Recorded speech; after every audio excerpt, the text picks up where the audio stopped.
The lawyer's voice echoed through his wood-paneled office as he read my late wife Margaret's will. My son Thomas leaned forward, anticipation gleaming in his eyes.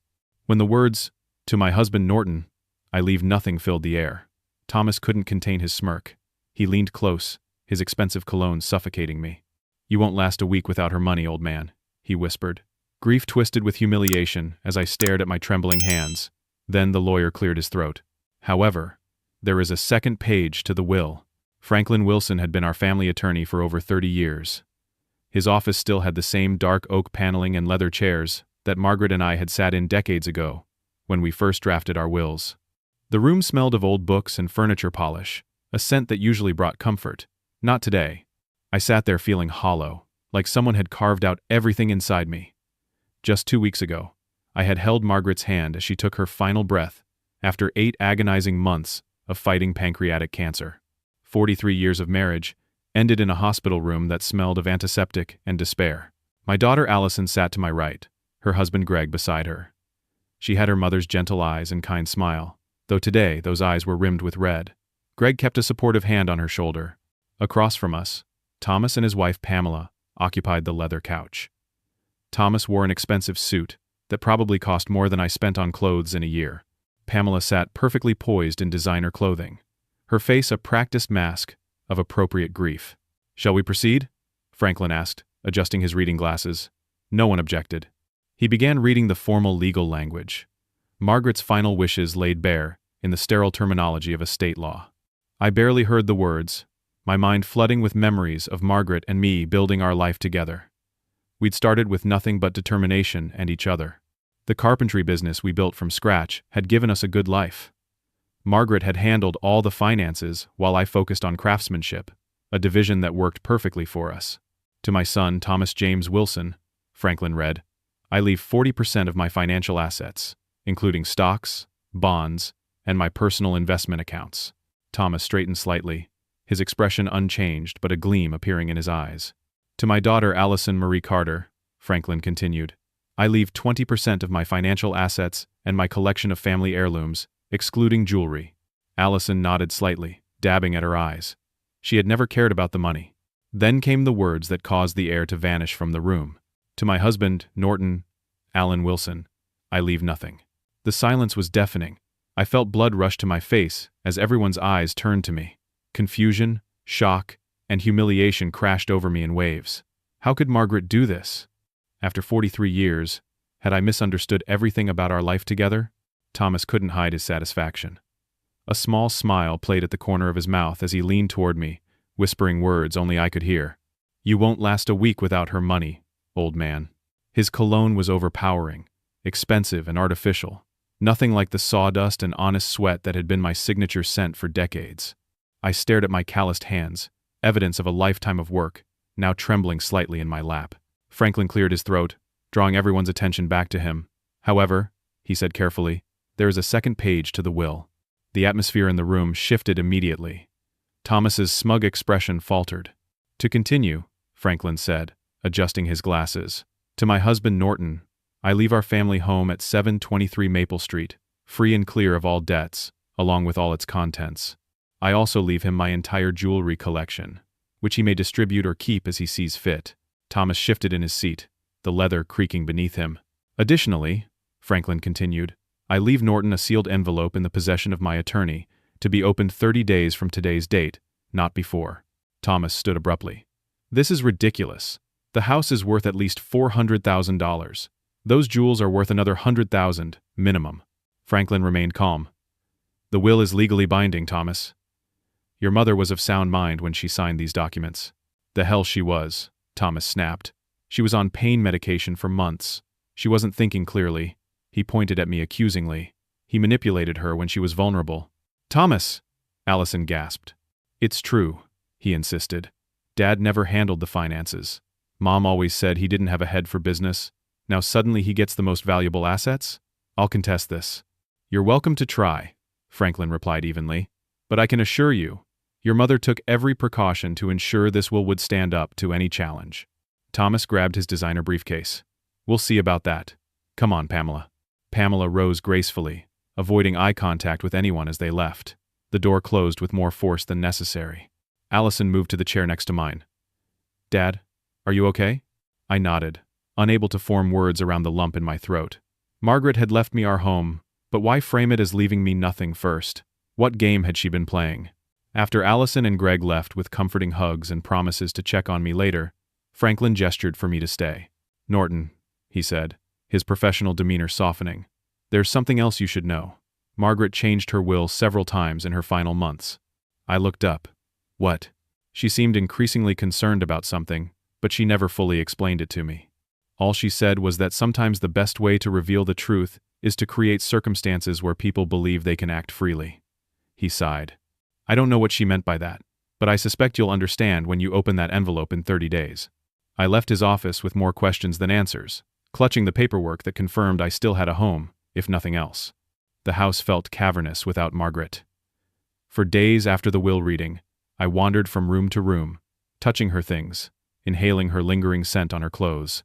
43 years of memories haunted every corner. The kitchen where she'd dance while cooking Sunday dinners. The living room where we'd watched our children open Christmas presents. The bedroom where I'd held her as she cried when her father died. I had no idea how I was going to live without her, but I needed to figure out our financial situation. Margaret had always managed our money. She had a natural talent for numbers that I lacked, and it worked well for us. I handled the carpentry business, creating beautiful things with my hands, while she handled the books and investments. I found myself sitting at her desk in our small home office, surrounded by neatly labeled folders. Margaret had been meticulous about organization. I pulled open the drawer containing our bank statements and began the process of understanding where I stood. What I found left me cold. Our joint checking account had just $4,300. The savings account held barely enough to cover 3 months of basic expenses. Where was the rest? We'd built a successful business, saved carefully, invested. There should have been substantially more. My phone rang, breaking the silence. Thomas's name flashed on the screen. "Dad," he said without preamble when I answered, "I've been thinking about the house. You know you can't maintain that place on your own." "I've maintained it for 40 years, Thomas. With Mom handling the finances," he countered. "Look, I'm trying to help. I know a developer who's interested in the property. He'll give you $240,000, cash. That's a fair offer. The house is worth at least $400,000, I said, repeating his own words from the will reading. "Not in this market. Not with the condition it's in. Be reasonable, Dad. What are you going to do for money? The business can't run without Mom handling the books." The question stung because it echoed my own fears. "I'll figure it out," I said stiffly. "Don't be proud. The offer won't last forever." After he hung up, I sat in silence, wondering if he might be right. How would I survive financially? I needed to find out where our money had gone. That evening, while organizing Margaret's jewelry for Allison to look through, I found her grandmother's locket. Margaret had worn it on special occasions, telling me it reminded her that love passes through generations. I opened it, expecting to see the tiny photo of her grandparents that had always been inside. Instead, a small key fell into my palm. I recognized it immediately as the type that would open the locked drawer in Margaret's desk, the one drawer I had never seen opened. For years, I'd respected her privacy, never questioning what she kept in there. Now, with trembling hands, I tried the key. It fit perfectly. Inside were financial statements from accounts I'd never seen before, investment records, withdrawal slips, loan documents, and a leather-bound journal. I spent hours poring over the documents, my confusion growing with each page. According to these records, Thomas had been borrowing money for years, $370,000 over the past 3 years alone. Each withdrawal was noted in Margaret's precise handwriting. Loan to Thomas for business expansion, Thomas emergency funds. Thomas promises this is the last time. Thomas says he'll repay by Christmas. The journal was even more revealing. In it, Margaret documented her growing concerns about our son's financial honesty. At first, she believed his stories about temporary business setbacks and promising opportunities. But as time passed, her notes became increasingly skeptical. "Thomas came for more money today," one entry from 6 months ago read. "Said his new project is guaranteed to pay off by summer. Same story, different season. I gave him $15,000, but told him it's the last time. He grew angry, said, I've never believed in him. How can I tell him I've discovered the gambling receipts? How can I confront my own son?" My hands shook as I turned to the final pages, written during her illness. Margaret had been conducting her own investigation, gathering evidence. She'd hired a private investigator to follow the money trail. The results were devastating. Thomas hadn't invested in his business. The money had gone to underground poker games, sports betting, and high-stakes gambling in Atlantic City. But the most shocking discovery came when I found a USB drive labeled Thomas Conversation. I plugged it into her computer and heard my wife's voice, weak from medication but determined. "I need you to be honest with me, Thomas. Where has the money gone?" "It's tied up in investments, Mom. You know how business works. Sometimes you have to spend money to make money. $200,000 in the past year alone? Your business doesn't show any growth. The economy's tough right now. Look, I didn't want to worry you, especially with your health issues, but I've had some setbacks. I'll pay it back, I swear. Does your father know about these loans?" A pause. "No, and he shouldn't. You know Dad doesn't understand finances. He'd just waste the money on the business, or give it away to charity. You've always been the smart one with money, Mom. Dad would squander everything you've built if he knew." I sat back, the breath knocked out of me. My own son had been stealing from us for years, while deliberately keeping me in the dark, claiming I'd squander our life savings. And all this time, Margaret had been silently carrying this burden, even through her illness. Now I understood why our accounts were nearly empty. Thomas had bled us dry, and Margaret had been trying to protect me from that knowledge. But why structure the will that way? What was she trying to accomplish? The next morning, I drove to Allison's house, the file of evidence secured in my old leather briefcase. My daughter lived in a modest 2-story home, with a fenced yard where her 2 children, Jack and Emma, could play safely. As I pulled into the driveway, I saw Greg washing their family SUV, sleeves rolled up despite the cool spring air. "Norton," he called, waving with a soapy hand. "Come for breakfast?" Allison just made waffles. Despite everything weighing on me, I managed to smile. Greg had always been a good man, hardworking and honest. He taught history at the local high school and coached baseball on weekends. "Actually, I need to talk to both of you about something important." Greg's expression turned serious. He nodded toward the house. "Let's head inside." Allison was at the kitchen counter, her brown hair pulled back in a ponytail, looking so much like Margaret that it made my heart ache. She hugged me tightly, smelling of maple syrup and coffee. "Dad, the kids will be so excited to see you. They're upstairs getting dressed. Before they come down, we need to talk," I said quietly. Something in my tone made her study my face more carefully. She wiped her hands on a kitchen towel. "What's wrong?" We sat at their kitchen table, mugs of coffee between us. I opened the briefcase and began explaining what I'd discovered. As I laid out the evidence of Thomas's years of financial manipulation, Allison's expression shifted from confusion to disbelief. "Dad, are you sure about this? Maybe there's an explanation. Thomas runs a successful business. Everyone says so. Everyone repeats what Thomas tells them," I corrected gently. "I have the records, Allison. Your mother documented everything." She shook her head. "But why wouldn't Mom confront him? Why keep it secret?" "I don't know yet," I admitted. "But I think it has something to do with the envelope I'll open in 30 days. Greg, who had been quiet, finally spoke. "You know, this actually explains some things." We both looked at him. Thomas bought a vacation house in the Poconos last year. Then there was that boat. When I asked how business could afford those luxuries when everyone else was struggling, he just said he'd made some smart investments. Greg ran a hand through his hair. I thought something felt off. Allison's eyes filled with tears. "You think he stole from Mom while she was dying of cancer?" "The recordings proved exactly that, but I couldn't bear to play them for her. I think your brother has a serious problem, honey, and I need your help to confront him." I expected immediate support, but Allison hesitated. "Dad, are you sure grief isn't affecting your judgment? This is a serious accusation." "Allison," I said, trying to keep my voice steady, "I have bank statements, withdrawal slips with his signature, your mother's records, even recordings." "Recordings could be taken out of context," she said, not meeting my eyes. "And Mom was on heavy medication. Maybe she was confused." Her words stung like a physical blow. My own daughter didn't believe me. That evening, I drove to Thomas's expansive house in the most exclusive neighborhood in town. Lights blazed from every window of the 5,000-square-foot home. Thomas's Mercedes and Pamela's Range Rover sat in the circular driveway alongside another luxury car I didn't recognize. When I rang the doorbell, Pamela answered, surprise flickering across her perfectly made-up face. "Norton, we weren't expecting you." "I need to speak with Thomas," I said, stepping inside without waiting for an invitation. The house was filled with people in cocktail attire, soft jazz playing in the background. A dinner party. Thomas emerged from the crowd, drink in hand, momentarily frozen at the sight of me.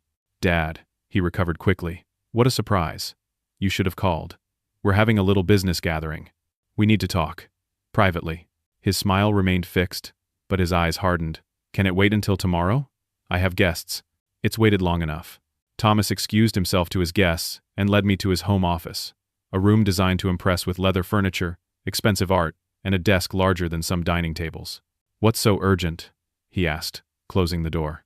I placed Margaret's files on his desk. I found your mother's financial records. The change in his demeanor was subtle but immediate, a tightening around the eyes, a slight shift in posture. You've been stealing from us for years, I continued. $370,000, Thomas. Money your mother and I worked our entire lives to save. He didn't deny it immediately, which told me everything.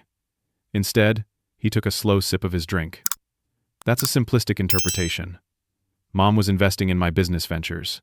Gambling isn't a business venture. Now his eyes widened slightly.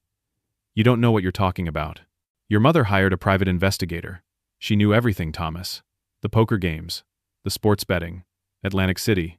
Thomas set his glass down hard enough that liquid sloshed over the edge. She gave me that money freely. There were no conditions. She noted every dollar as loans to be repaid. Of course she did, for tax purposes. Look, Dad, you never understood finances. Mom knew that. Why do you think she handled all the money? His voice took on a condescending tone. She was protecting you from yourself. I felt heat rise in my face. Is that what you told her? That I'd squander our savings if I knew about them? A flash of recognition in his eyes confirmed I'd quoted him accurately. You manipulated your mother while she was dying, I said, my voice breaking despite my effort to stay calm. You took advantage of her love for you and her illness. That's not true, he insisted, but his voice had lost its confidence. I have recordings, Thomas. The color drained from his face. A knock at the door interrupted us. Pamela entered, followed by Allison and Greg. Apparently, Thomas had texted them during our conversation. Dad, Allison said gently, Thomas called me. He's worried about you. About me? I repeated incredulously. Thomas seized the opportunity. Dad's having a hard time with grief. He found Mom's financial records and has convinced himself I was stealing from them. Pamela moved to stand beside Thomas, but I noticed she wouldn't look directly at him. Interesting. I'm not confused, I insisted. The evidence is right here. Allison approached me like I was a spooked animal. Dad, grief can make us see things that aren't there. Remember when Grandpa died, and you were sure you saw him in the garden for weeks afterward? This isn't grief, Allison. This is bank statements and your brother's signature. Maybe you should talk to someone, Thomas suggested smoothly. A grief counselor. This behavior isn't healthy. I looked from face to face, realizing I was outnumbered. Even Greg, who had seemed supportive earlier, was silent now. I gathered Margaret's files and left without another word, feeling utterly alone. The next day, I visited Barbara, Margaret's best friend, for over 30 years. She welcomed me with a warm hug and fresh coffee in her small apartment, filled with plants and books. I've been worried about you, she said, settling into her worn armchair. Margaret made me promise to check on you if you didn't call within 2 weeks of... She trailed off, unable to say the words. I found her financial records, I said directly. About Thomas. Barbara's face fell. Oh, Norton. She was hoping you wouldn't have to know. You knew? The betrayal cut deep. Not everything. Not at first. She only told me toward the end. Barbara leaned forward. She was protecting you both. She thought if Thomas knew she was onto him, he might do something desperate. And she didn't want to burden you while you were already losing her. But why structure the will that way? Why say she left me nothing? Barbara smiled sadly. You'll understand when you open that envelope. Margaret always had a plan. She was trying to save Thomas from himself and protect you at the same time. When I returned home that evening, I knew something was wrong the moment I pulled into the driveway. The front door stood slightly ajar, though I was certain I'd locked it. Inside, chaos greeted me. Drawers pulled out, contents dumped. Furniture moved. But the worst was Margaret's office. Her desk had been completely ransacked, the locked drawer hanging open, empty. The financial documents were gone. The police officer who responded to my call seemed less than interested in the break-in. Anything valuable missing? He asked, scanning the room without really seeing it. Financial documents, I replied. Evidence of fraud. He raised an eyebrow. But no jewelry? Electronics? Cash? No. Just the files. He made a note in his pad. Without signs of forced entry. This is low priority. Probably kids looking for easy valuables. I'll file the report, but don't expect much. After he left, I called Jake, a young man who'd been my apprentice in the carpentry business before Margaret's illness forced me to scale back. Jake arrived within the hour, toolbox in hand and concern written across his face. "Mr. Wilson, this is serious. You need security cameras." "I can't afford an expensive system right now," I admitted. Jake pulled out his phone. "There are affordable options these days. I can help you install them." The next morning, we set up cameras at key points around the house. Jake also spoke with my neighbor Harold, who mentioned his own security camera might have captured footage of my visitors. "Let's check it out," Jake suggested. Harold, a retired postal worker who'd lived next door for 20 years, was happy to help. "Got the system when those package thieves were hitting the neighborhood last year," he explained, leading us to his home office. "Records everyone who comes up the street."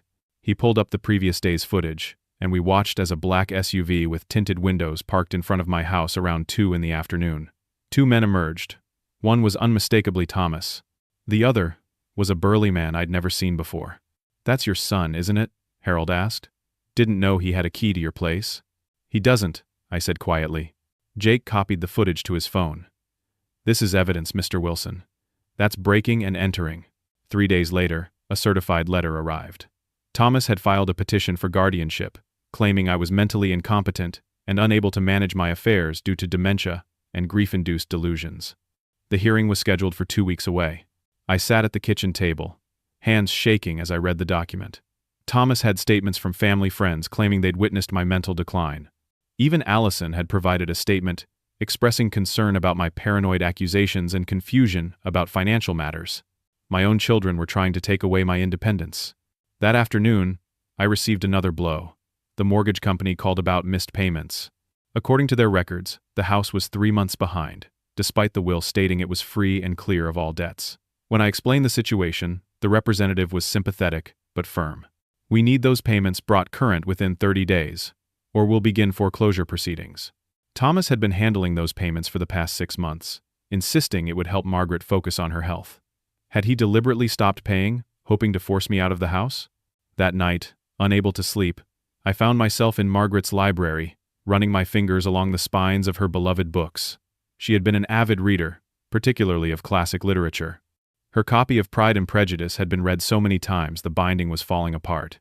I pulled it from the shelf, remembering how she would quote Elizabeth Bennet during our playful arguments.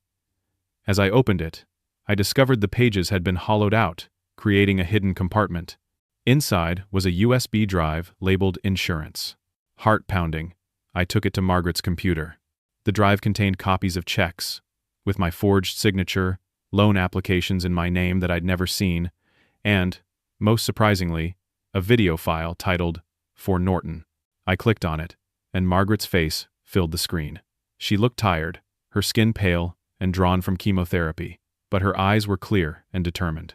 "Norton, my love," she began. "If you're watching this, it means you've discovered what our son has been doing. I'm so sorry I kept this from you. I wanted to protect you both." She explained how she'd discovered Thomas's gambling problem almost 2 years ago, when inconsistencies in their accounts prompted her investigation. At first, I thought I could help him quietly.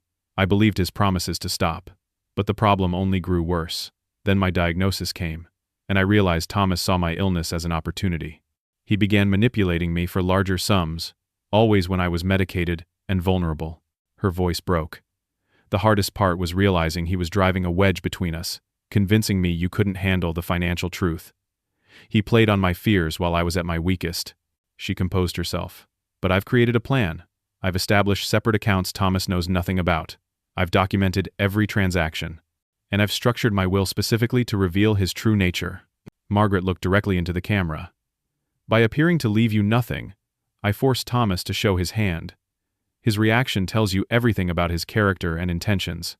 The 30-day waiting period gives him time to act on his worst instincts, thinking he's free to do so."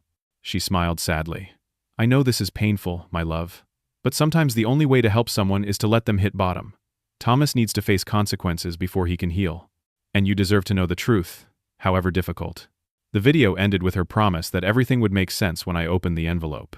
Further exploration of the drive revealed more.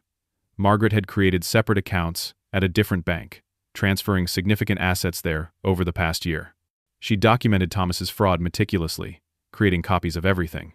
But the most disturbing discovery was evidence that Thomas hadn't just been stealing from us. He'd taken loans against Allison's property by forging documents. Her inheritance from Margaret's sister, which had been held in trust, had also been compromised. My daughter had no idea her financial security had been undermined by her own brother. The next morning, I called Franklin Wilson. "I need to see you immediately," I told him. "It's about Thomas." 2 hours later, I sat in his office, sharing everything I'd discovered, including the security footage and Margaret's hidden files. Franklin reviewed the evidence carefully, his expression growing increasingly grave. "This is serious, Norton. Forgery, fraud, financial elder abuse, these are criminal offenses. I don't want my son in jail," I said, surprising myself with the admission. Despite everything, he was still my child. "That may not be your choice to make, especially if he's done the same to Allison." I rubbed my face, suddenly feeling every one of my 68 years. What should I do? First, we secure what evidence remains. Second, we respond to this guardianship petition with documentation of your mental competence. Third, he paused, you need to tell Allison the truth about her property. I nodded, though the thought of that conversation filled me with dread. And the mortgage situation? I'll look into it. The will clearly stated the house was free of debts. Either Margaret was mistaken, or something else is happening. That evening, I invited Allison and Greg for dinner. I hadn't told them why, just that it was important. They arrived looking apprehensive, clearly expecting another confrontation about Thomas. Instead, I served the lasagna I'd spent the afternoon preparing and waited until we'd eaten before bringing up the reason for my invitation. "I have something to show you," I said, pushing a folder across the table. "It's about your property and the trust from Aunt Helen." Allison looked confused. "What about them?" "Someone has taken loans against both, using forged documents." Greg opened the folder, examining the papers inside with growing alarm. "These have your signature on them, Allison." "That's not my signature," she said immediately, looking more closely. "I never signed these." "I know," I said gently. "Thomas forged them, just like he forged my signature on other documents." Allison's face paled. "How do you know it was Thomas?" I slid Margaret's USB drive across the table. "Your mother left evidence." They spent the next hour reviewing everything: the forged signatures, the bank transfers, Margaret's meticulous notes, and finally, her video explanation. By the end, Allison was in tears, and Greg looked like he wanted to put his fist through a wall. "He stole from me too?" Allison whispered. "His own sister?" "I'm so sorry, honey." She wiped her eyes, anger replacing shock. "All this time, I thought you were confused. I even signed that statement for his guardianship petition." "You can withdraw it," Greg said. "We'll go to the attorney first thing tomorrow." Allison reached for my hand. "Dad, I'm so sorry I didn't believe you." "You believed what Thomas wanted you to believe. We all did, for a long time." Greg tapped the table thoughtfully. "You know, I've been looking into Thomas's business finances for a while." We both turned to him in surprise. After he kept bragging about expansions while everyone else in the industry was struggling, I got curious. I have a buddy in commercial real estate who knows the market. According to him, Thomas's company has been downsizing, not expanding. They've moved to smaller offices twice in the past year. This was new information, even to me. "Why didn't you say anything?" Greg shrugged. "I had suspicions, not proof. And Thomas always had a plausible explanation for everything." As we were clearing the dinner dishes, the doorbell rang. I opened it to find Pamela standing on my porch, glancing nervously over her shoulder. "May I come in?" she asked quietly. I stepped aside, and she entered quickly, seeming relieved when the door closed behind her. Allison emerged from the kitchen. "Pamela, what are you doing here? I need to talk to you. All of you." Her perfectly composed facade had cracked, revealing exhaustion and fear underneath. "It's about Thomas." We gathered in the living room, and Pamela perched on the edge of the couch, her designer purse clutched tightly in her lap. "Thomas doesn't know I'm here," she began. "He'd be furious if he found out." "Found out what?" I prompted gently. "That I've been gathering evidence too." She opened her purse and pulled out a flash drive. "He thinks I don't know about the gambling, but I've known for almost 3 years. At first it was just occasional poker games, then sports betting, then online gambling at all hours." She twisted her wedding ring nervously. "The debts kept growing. Loan sharks started calling the house. I found threatening notes in his coat pockets. Why didn't you say anything? Allison asked. Pamela laughed bitterly. I tried. Once. He threw a lamp at my head and said if I ever mentioned it again, he'd make sure I got nothing in the divorce. He controls all our finances. I don't even have my name on our bank accounts. The admission hung in the air. None of us had realized Thomas's problems extended to abuse. How bad is it? Greg asked. He owes over $600,000 to people you don't want to owe money to, Pamela said quietly. He's been desperate since Margaret died. He was counting on inheriting the house to sell to developers. That's why he's pushing this guardianship thing so hard. I thought about the break-in, the escalating threats. Is Thomas dangerous, Pamela? She didn't answer immediately, which was answer enough. You can stay here tonight if you don't feel safe going home, I offered. She shook her head. I can't. He checks the security cameras. If I don't come home, he'll know something's wrong. She stood to leave. I just wanted you to know, you're not alone. I've been documenting everything for my own protection. When the time comes, I'll testify. After she left, the four of us formed a plan. Franklin would help us build a legal case while we gathered more evidence. Greg would continue investigating Thomas's business dealings. Allison would withdraw her statement from the guardianship petition and provide her own evidence of forgery. And I would prepare for the confrontation I knew was coming. 2 days later, a new threat emerged. Thomas had accelerated the guardianship hearing, using his connections in the court system. Even worse, he'd brought in a doctor who had never met me to testify about my supposed dementia, based solely on the statements Thomas had collected. Can he do that? I asked Franklin during an emergency meeting. Not legally, but he's trying. The good news is, his rush tactics look suspicious. Judges don't like being manipulated. Still, the threat loomed. If Thomas succeeded, he would control everything Margaret had left me, including the mysterious envelope that I could open in just 10 more days. I spent the next week preparing. First, I visited my own doctor of 20 years, who thoroughly evaluated me and documented my perfect mental competence. Next, Franklin filed motions to dismiss Thomas's petition, including affidavits from friends, neighbors, and colleagues testifying to my sound judgment. Our team grew stronger. Barbara provided statements about Margaret's concerns in her final months. Harold shared his security footage showing Thomas breaking into my house. Jake helped strengthen my home security and stood by as a character witness. Meanwhile, Thomas escalated his pressure. He began telling extended family and business associates that I was suffering from dementia, spreading stories of my supposed confusion and paranoia. He even attempted to access my bank accounts, claiming he needed to protect my assets. Finally, just 3 days before I could open Margaret's envelope, I decided it was time to confront him directly. I called Thomas and invited him to the house to discuss selling it. I've been thinking about what you said, I told him. Maybe you're right. This place is too big for me now. Thomas couldn't hide the eagerness in his voice. That's a smart decision, Dad. I can come by tomorrow with a real estate agent I trust. Perfect, I said, feeling a strange calm settle over me. The trap was set. The next day, I prepared carefully. Jake installed additional hidden cameras throughout the house, focusing on the living room where the conversation would take place. Franklin reviewed our legal strategy one more time. Allison and Greg positioned themselves to arrive at a strategic moment, and Pamela had been quietly advised of our plan, ready to make her entrance when the time was right. Thomas arrived at exactly 2 o'clock, accompanied by a slick-looking real estate agent carrying a portfolio of comparable properties, all priced well below market value, I noted. Dad, Thomas said warmly, embracing me with false affection. This is Walter Jenkins, the agent I mentioned. He thinks he can get a quick sale for the house. Walter shook my hand firmly. Pleasure to meet you, sir. Your son speaks highly of you. I gestured to the living room. Let's sit down and discuss the details. Walter began his pitch immediately, talking about a motivated buyer who could close within 2 weeks, offering cash, but unfortunately at a reduced price due to the home's dated condition. How much? I asked. $220,000, Walter replied smoothly. It's a fair price considering the work needed. That's $180,000 below market value, I noted. Thomas interjected. The market's cooling, Dad, and the house needs a new roof, updated electrical, modern fixtures. I nodded thoughtfully. Before we go further, I'd like to discuss something else with my son. Privately, if you don't mind, Walter. The agent looked to Thomas, who nodded slightly. I'll wait in the car, Walter said, gathering his materials. Once we were alone, Thomas's demeanor changed instantly. Let's make this quick. I've got the paperwork ready. We just need your signature, and you'll have cash in hand by the end of the month. There's no rush, I said calmly.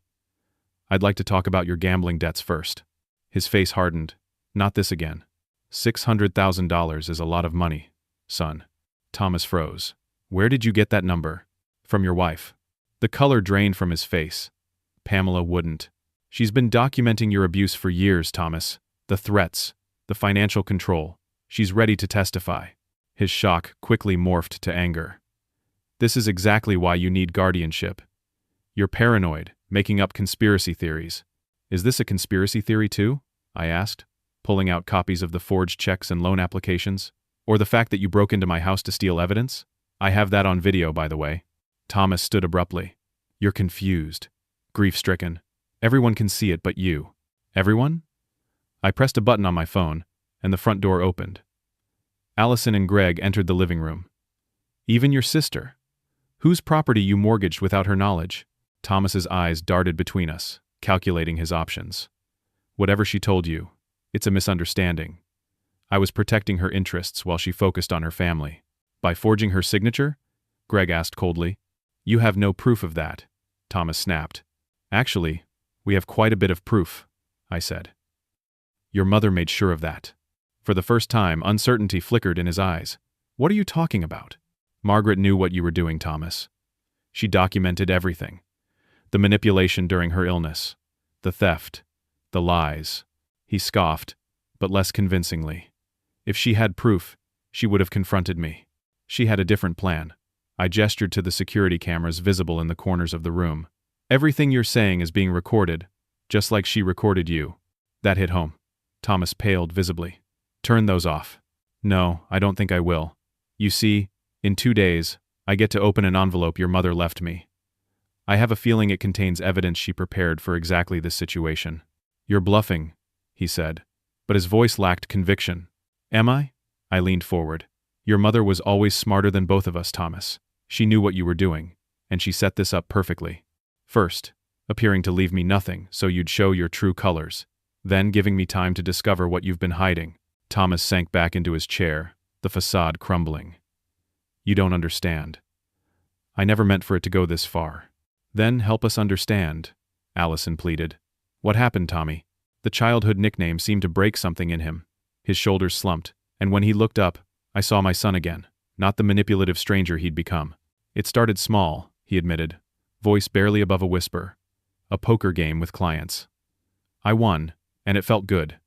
Then I lost, so I played again to win it back. Before I knew it, you were addicted, I finished for him. He nodded miserably. I kept thinking one big win would fix everything. I could pay everyone back, and no one would ever know. But the hole just kept getting deeper. So you took from your mother while she was dying, Allison said, her voice hard. Thomas flinched. I told myself it was temporary, that I'd pay it back before. He couldn't finish the sentence. And now you owe dangerous people a lot of money, I said. They've threatened my family, he whispered. Last week, someone followed Pamela from the grocery store, left a note on her car, saying they knew where our kids went to school. The front door opened again, and Pamela entered, having heard everything through the remote audio connection Greg had set up. That's why we need to stop this now, Thomas, she said firmly, before someone gets hurt. Thomas looked up at his wife, defeat written across his face. How can we possibly fix this? I moved to sit beside my son, placing a hand on his shoulder. We start by being honest. About everything. Then what? He asked, looking broken. Then we get you help. Real help, not just covering up the problem. And if I refuse? I met his eyes steadily. Then we'll be forced to use all this evidence, Thomas. For your sister's sake, for Pamela and the kids, and for my own protection. The room fell silent as Thomas weighed his options. Finally, he nodded once. I'll do whatever you ask. There's one more thing, I said, reaching for a manila envelope on the side table. Today marks 30 days since the will reading. Thomas looked up sharply. It's time to open your mother's final message. The envelope was heavier than I expected, sealed with Margaret's distinctive wax stamp impression. My hands trembled slightly as I broke the seal and removed several documents and a handwritten letter. Should I read it aloud? I asked, looking around at the faces of my family. They nodded silently, all eyes fixed on the pages in my hand. My dearest family, I began, Margaret's elegant handwriting bringing her voice alive in my mind. If you're reading this, Norton has opened my final message exactly 30 days after my will was read. I hope this letter finds all of you together, though I suspect the path to this moment has not been easy. First, to my beloved husband, Norton, you have been my rock for 43 years. Your strength, integrity, and kindness have been the foundation of our family. I am sorry for the pain my plan may have caused you, but I believed it was necessary to protect not just you, but our entire family. I discovered Thomas's addiction 2 years ago. At first, I tried to help quietly, believing his promises to change.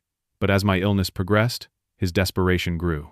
I realized that my death would only accelerate the problem unless I created a way to bring everything into the light. By appearing to leave you nothing, I forced Thomas to show his true intentions. The 30-day delay gave you time to discover what I've known and documented. It wasn't an easy decision, but I hoped that by the time you opened this envelope, the truth would already be exposed. To my son, Thomas, your addiction has hurt not just you, but everyone who loves you. You've betrayed the trust of your family, stolen from those who would have given freely if you'd only been honest, and nearly destroyed the legacy your father and I worked our entire lives to build. Yet I still believe in the good man underneath the addiction. The loving father, the son who once had such dreams, the boy who stood up for his sister on the playground. That man is still there, beneath the lies and manipulation. I've created a pathway for you, if you choose to take it. Inside this envelope is documentation of every penny you've taken from our family over the years, totaling $623,000. I've had copies sent to the authorities, to be delivered if Norton instructs our attorney to do so. But I've also established a fund specifically for your recovery. It will pay for comprehensive addiction treatment and family therapy. It will provide support for Pamela and your children while you heal. And, once you've completed treatment and demonstrated genuine change, it will help you rebuild your business legitimately. The choice is yours, Thomas. Redemption or consequences. To my daughter, Allison, your kindness has always been your greatest strength. But sometimes kindness must be tempered with truth. Stand firm in that truth, even when it's painful. Support your brother's recovery, but don't enable his destruction. Finally, to all of you, families break and heal, and break again. But they can always be rebuilt with honesty, forgiveness, and love. I won't be there to see it, but I believe in each of you. Choose healing, choose truth, and choose each other. All my love, Margaret. The silence that followed was profound. Thomas sat with his head in his hands, shoulders shaking with silent sobs. Pamela moved to his side, placing a tentative hand on his back. Allison wiped tears from her cheeks, while Greg held her close. I examined the other documents in the envelope, bank statements showing accounts I'd never seen before, holding over $1,200,000, a detailed accounting of every cent Thomas had taken. Contact information for 3 different addiction treatment centers, all pre-approved and paid for, and a trust document establishing education funds for all our grandchildren. Margaret had thought of everything. What happens now? Thomas finally asked, his voice raw. That depends on you, I replied. Are you ready to get help? Real help? He nodded slowly. I don't deserve this chance. Maybe not, I agreed. But your mother believed you could change, and so do I. The next week was a flurry of activity.